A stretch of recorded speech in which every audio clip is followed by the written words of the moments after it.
नमस्कार दोस्तों, आज सुनिए उपेक्षा का दंश झेलते बुजुर्ग। पिछले दिनों शीर्ष न्यायालय ने एक निर्णय में कहा कि अगर बच्चे बुजुर्ग माँ बाप की देखभाल नहीं करते तो उनके नाम हस्तांतरित की गई संपत्ति उनसे वापस ली जा सकती है।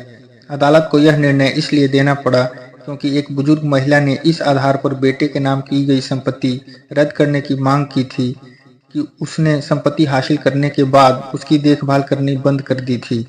उसकी गुहार पर मध्य प्रदेश उच्च न्यायालय ने यह निर्णय दिया था कि माता पिता की देखभाल न करने पर बच्चों को दी गई संपत्ति वापस नहीं ली जा सकती। बहरहाल यह स्वागत योग्य है कि शीर्ष अदालत ने इस फैसले को पलटकर महिला को राहत दी, लेकिन क्या इससे समाज और विशेष रूप से उन बच्चों को कोई सबक मिलेगा जो माँ बाप की संपत्ति हासिल करने के बाद भी उनकी देखभाल नहीं करते या फिर उन्हें उनके हाल पर छोड़ देते हैं। इसी कारण पश्चिमी देशों की तरह अपने देश में भी वृद्धाश्रम बढ़ रहे हैं, लेकिन यह समझा जाना चाहिए कि सभी बुजुर्ग आर्थिक रूप से इतने सक्षम नहीं होते कि वृद्धाश्रम में रह सकें। यह किसी से छिपा नहीं है कि बच्चों की उपेक्षा से त्रस्त और आर्थिक रूप से अक्षम बुजुर्ग दर दर की ठोकरें खाने को मजबूर हो रहे हैं। चूंकि एकल परिवारों का चलन बढ़ रहा है, इसलिए वृद्धाश्रमों की आवश्यकता बढ़ रही है।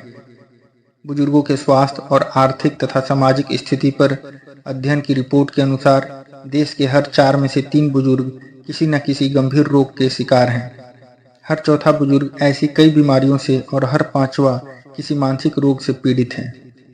जीवन प्रत्याशा जो कुछ दशक पहले तक 45 वर्ष थी, वह आज लगभग 70 वर्ष है, यानी बुजुर्ग बढ़ रहे हैं। रिपोर्ट के मुताबिक जिन घरों में बुजुर्ग हैं उनके यहाँ का प्रति व्यक्ति खर्च भी इसी अस्वस्थता के कारण ज्यादा है। फिलहाल देश में हर 10 लोगों में एक बुजुर्ग है। हर चौथा वृद्ध अपने रोजमर्रा के काम करने में दिक्कत झेलता है। समुचित और सस्ती स्वास्थ्य सुविधा के अभाव में हर 10 में से 9 वृद्ध घर में ही अपना इलाज कराते हैं, जबकि हर तीसरा वृद्ध दिल का मरीज है। सवाल यह है कि आखिर बुजुर्गों की देखभाल से समाज विमुख क्यों हो रहा है। आज मनुष्य की सामाजिक जीवन खतरे में है। वह अपने घर के बड़े बूढ़ों की समुचित देखभाल तक ठीक से नहीं कर रहा है। वृद्धाश्रमों में भी कोई विशेष इंतजाम नहीं है। सरकार ने आयुष्मान भारत योजना लागू की है, लेकिन इसमें केवल 40% लोग ही शामिल हैं। हर विकासशील अर्थव्यवस्था में सरकारी नीति 60 वर्ष से अधिक आयु के लोगों के लिए मुफ्त स्वास्थ्य बीमा की है। आज एकल परिवार के दौर में बुजुर्गों के लिए सरकार को उनके सम्मानपूर्वक जीवन के लिए नीति, संस्थाएं और सामाजिक चेतना विकसित करनी होगी। वृद्धाश्रमों में कुछ व्यवस्था की कमी को दूर करना होगा। यहाँ वृद्धों के लिए मनोरंजन सुविधाओं के अभाव के साथ समुचित चिकित्सा व्यवस्था की कमी है। सरकार की इन समस्याओं को दूर करने का प्रयास किया है। इससे बुजुर्ग स्वाभिमान के साथ जीवन बिता सकेंगे। सवाल है कि जब वरिष्ठ नागरिकों के लिए अनेक सरकारी योजनाएं हैं तो फिर उनकी हालत चिंताजनक क्यों है। गौरतलब है कि बुजुर्गों को अपमान का सामना करना पड़ता है। उनको तिरस्कार की नज़र से देखा जाता है। साथ ही उनको वित्तीय परेशानी के अलावा मानसिक और शारीरिक उत्पीड़न का भी सामना करना पड़ता है। अक्सर समाज उनसे भेदभाव करता है। अस्पतालों, बस अड्डों, सार्वजनिक वाहनों तथा बाजार में बुजुर्गों के साथ दुर्व्यवहार के मामले सामने आते हैं। रिपोर्ट के अनुसार सबसे ज्यादा अवसादग्रस्त बुजुर्ग मध्य प्रदेश में 70%, उत्तर प्रदेश में 14%, दिल्ली में 11% और बिहार एवं गोवा में 10% हैं। किसी भी समाज को तब तक सभ्य, विकसित और संवेदनशील नहीं कह सकते जब तक उसके असहाय और बीमार बुजुर्गों की मुफ्त देखभाल करने वाली व्यवस्था न हो।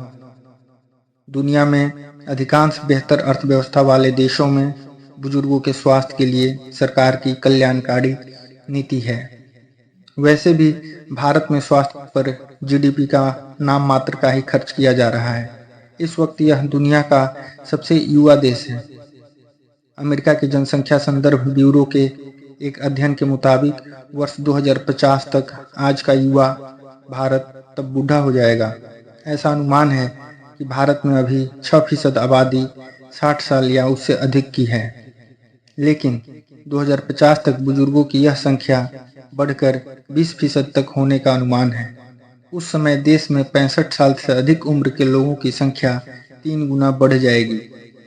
संयुक्त राष्ट्र की जनसंख्या कोष से जुड़ी इंडिया एजिंग रिपोर्ट 2023 के अनुसार भारत में 2022 में 60 वर्ष से ऊपर की जनसंख्या 10.5% या 14.9 करोड़ थी। इसके वर्ष 2050 में 20.8% या 34.7 करोड़ हो जाने का अनुमान है। इसे देखते हुए हर 5 लोगों में से एक वृद्ध हो जाएगा। इसका प्रभाव स्वास्थ्य, समाज और अर्थव्यवस्था पर पड़ना तय है। वृद्धों की आबादी बढ़ने का सबसे बड़ा कारण रोगों से लड़ने के तरीकों में बढ़ोतरी का होना है। इससे जीवन प्रत्याशा बढ़ रही है। भारत समेत कई देशों में प्रजनन दर घट रही है। इससे भी वृद्ध जनसंख्या अधिक हो रही है। भारत में वृद्ध पुरुषों की अपेक्षा वृद्ध महिलाएं अधिक हैं। दूसरी ओर कार्यबल में महिलाओं का फीसद कम है। इन स्थितियों में वृद्ध महिलाओं की आर्थिक और सामाजिक सुरक्षा एक चुनौती बनी हुई है। सवाल है कि क्या इस देश में सभ्यता और मानवता कम होती जा रही है? क्या वरिष्ठ जनों की सामाजिक सुरक्षा तिरोहित हो गई है? बुजुर्गों के लिए चलाई गई वय वंदन योजना, अनुदान सहायता योजना, राष्ट्रीय वृद्ध पेंशन योजना, राष्ट्रीय वयोश्री योजना, स्वावलंबन योजना और अटल पेंशन योजना जैसी अनेक प्रकार की योजनाओं के माध्यम से सरकार बुजुर्गों को सहायता प्रदान करने का प्रयास कर रही, लेकिन सभी योजनाएं एक मुश्त राशि निवेश करने की मांग करती हैं। लेकिन बुजुर्गों की आर्थिक हालत इतनी सही नहीं होती कि उनको इन तमाम योजनाओं में निवेश कर लाभ दिला सके।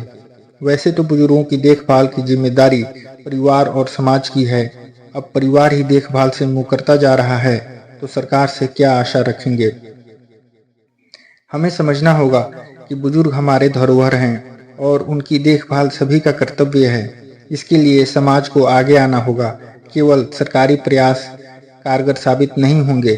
बुजुर्गों की सामाजिक सुरक्षा संकट में है, जिसका एक कारण योजनाओं का जमीनी स्तर पर सही से प्रचलन न हो पाना भी है।